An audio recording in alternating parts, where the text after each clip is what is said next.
I eat. How old are you? So, okay, only to 10. That's good. That's good. Children and fire. Pancake is to have the consistency of young human flesh. It's spongy, it has life to it. You're with a guy with brightly colored undergarments, and you got soft human flesh in front of you. You're in a weird place. I'm looking forward to this. This is really, really going to be great. Being entrapped and people, adults, the moms, the dads, right there on Target commercials, right there on Walmart commercials. You know they eat babies. That is not bullshit.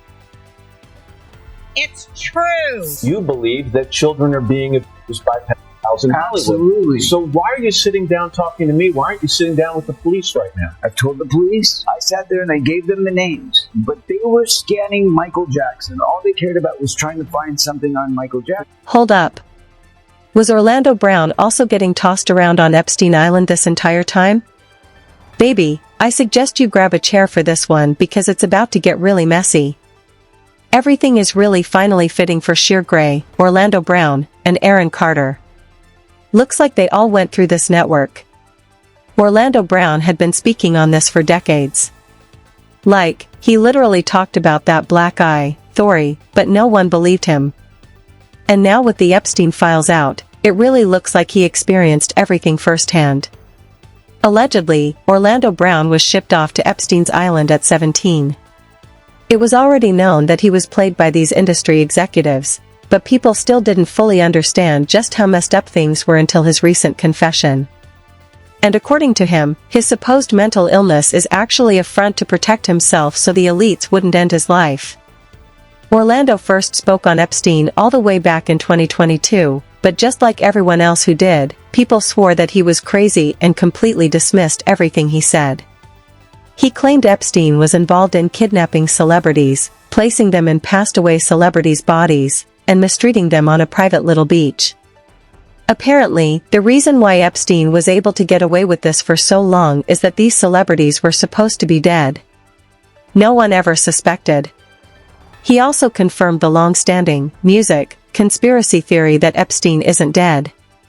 Jeffrey Epstein created this saga, and this is what he is great at doing. He's great at kidnapping someone, turning them into putting them in a celebrity's body, and screwing the life out of them after he makes a ton of money off of their on his private little beach. So you have a private little beach full of celebrities and bodies getting screwed, and nobody cares because they're supposed to be dead. And this has been a major market that he tried to blame on Oprah Winfrey. But he wasn't done, y'all. According to Orlando, Epstein had also been in cahoots with Nickelodeon Disney to supply under 18-year-olds to powerful Hollywood elites in the industry.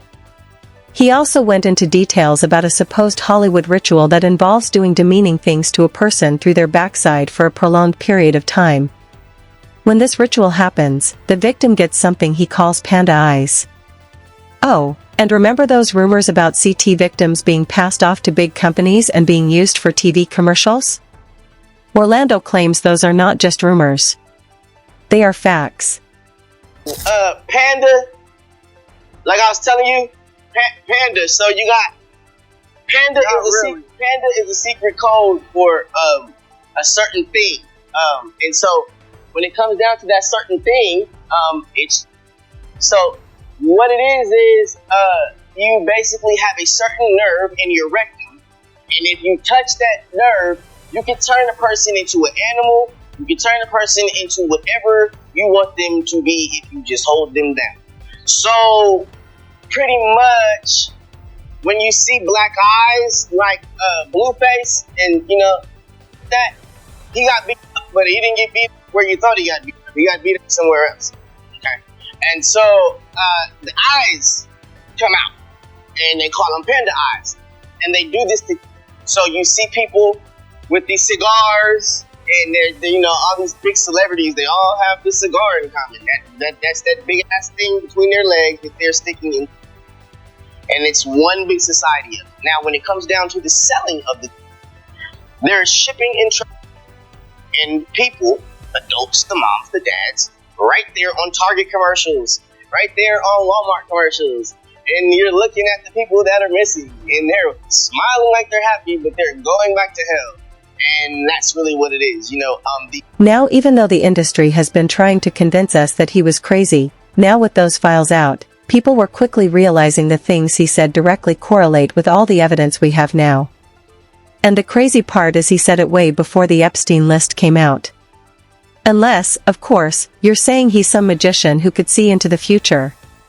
It's safe to say he knew what he was talking about because he witnessed it. And he witnessed it because he was possibly one of the victims of the island.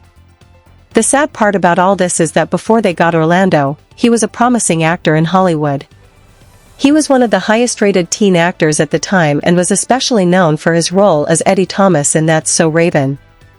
But right after the show ended, his entire life flipped upside down, and so did his career. The first controversy he was involved in was in 2007 when he was arrested for substance possession at just 19. He was initially pulled over around 1 a.m. for driving without headlights. But when police searched the vehicle, they found pot in the driver's side door and arrested him immediately.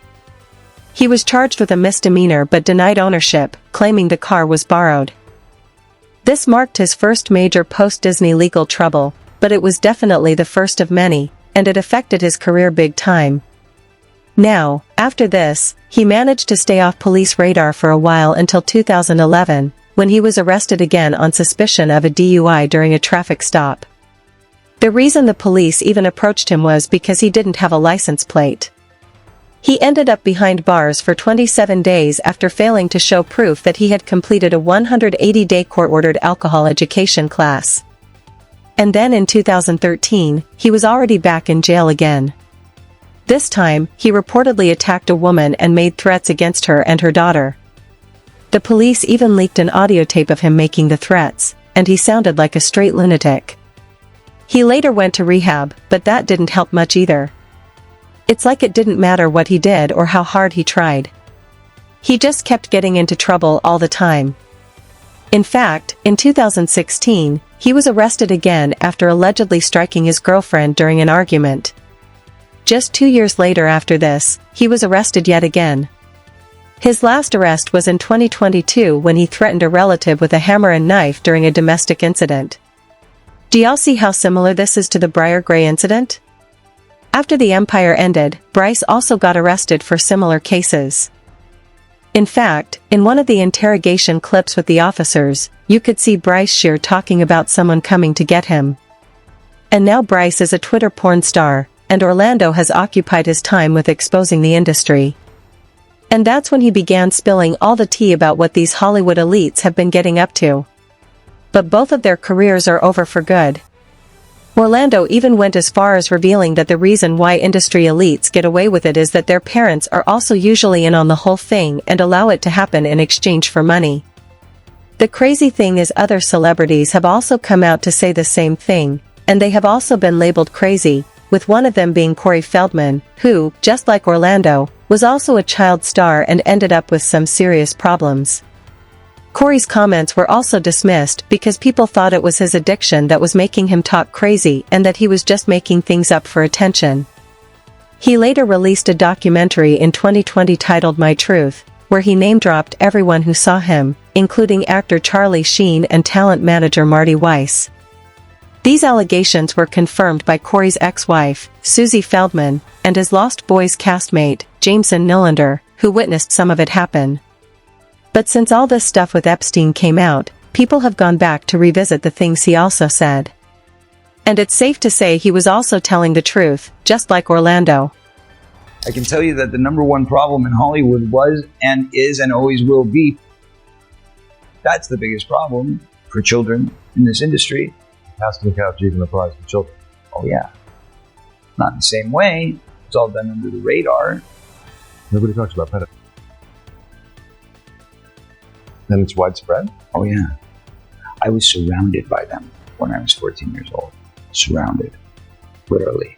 Didn't even know it. It wasn't until I was old enough to realize what they were and what they wanted and what they were about and the types of people that were surrounding me until I went, oh my God, they were everywhere like vultures.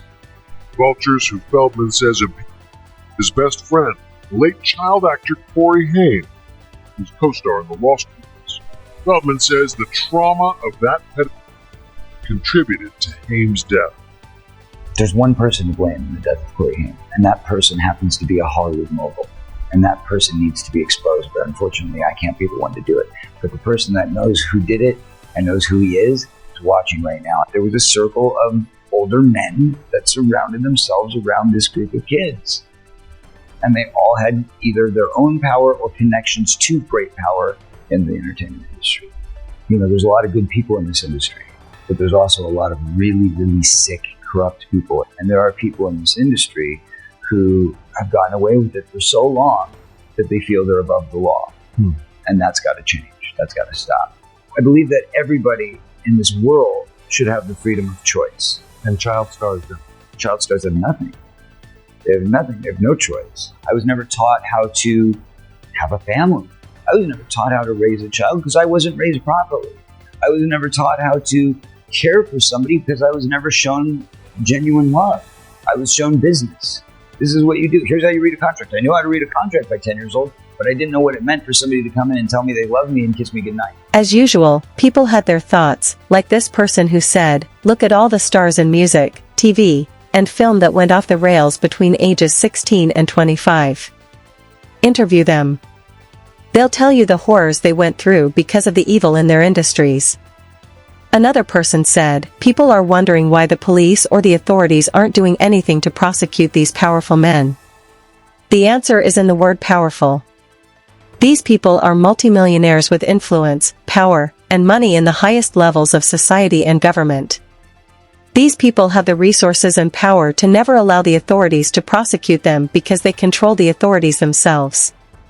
We're talking about congressmen, high-tech billionaires, heads of state, and even past and present presidents of the United States. But now, I want to know your thoughts. What do you think of Orlando exposing even more crazy details about Epstein Island? And do you really think the things they are doing are as bad as these whistleblowers are making them out to be? Let me know your thoughts in the comment section below. And don't forget to click here to watch this other messy video.